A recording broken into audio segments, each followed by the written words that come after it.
आइए जानते हैं हनुमान जी सूर्य को फल समझकर क्यों खाए। जन्म के पश्चात एक दिन इनकी माता फल लाने के लिए इन्हें आश्रम में छोड़कर चली गईं।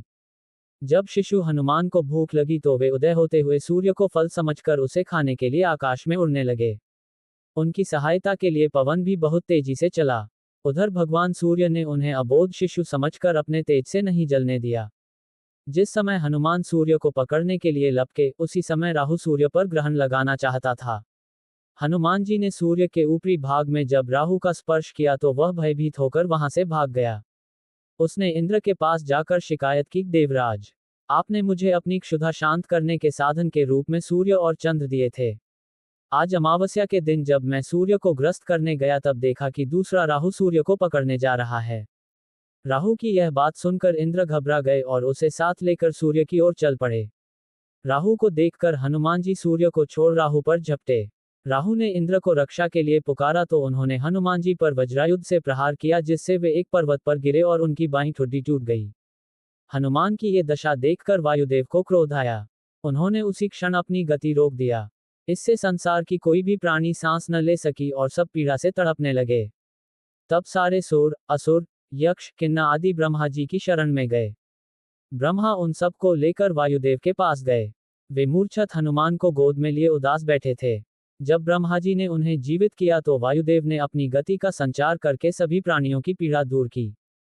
फिर ब्रह्मा जी ने कहा कि कोई भी शस्त्र इसके अंग को हानि नहीं कर सकता। इंद्र ने कहा कि इसका शरीर वज्र से भी कठोर होगा। सूर्यदेव ने कहा कि वे उसे अपने तेज का शतांश प्रदान करेंगे तथा शास्त्र मर्मज्ञ होने का भी आशीर्वाद दिया। वरुण ने कहा, मेरे पाश और जल से यह बालक सदा सुरक्षित रहेगा। यमदेव ने अवध्य और निरोग रहने का आशीर्वाद दिया। यक्षराज, कुबेर, विश्वकर्मा आदि देवों ने भी अमोघ वरदान दिए। यद्यपि वज्र के प्रभाव ने हनुमान की ठुड्डी पे कभी ना मिटने वाला चिन्ह छोड़ दिया। तदुपरांत जब हनुमान को सूर्य के महाज्ञानी होने का पता चला तो उन्होंने अपने शरीर को बड़ा करके सूर्य की कक्षा में रख दिया और सूर्य से विनती की कि वो उन्हें अपना शिष्य स्वीकार करें।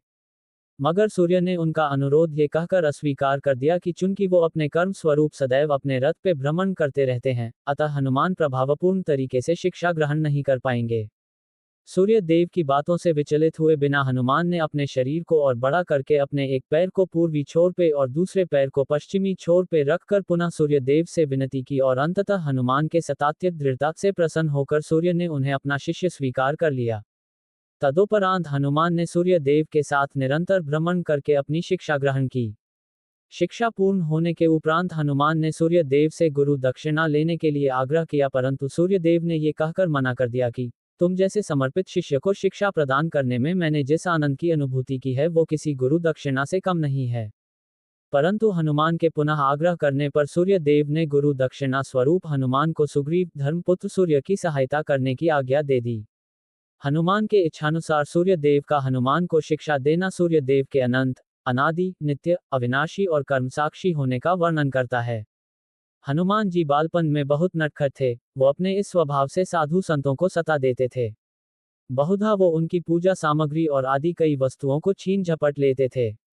उनके इस नटखट स्वभाव से रुष्ट होकर साधुओं ने उन्हें अपनी शक्तियों को भूल जाने का एक लघु शाप दे दिया।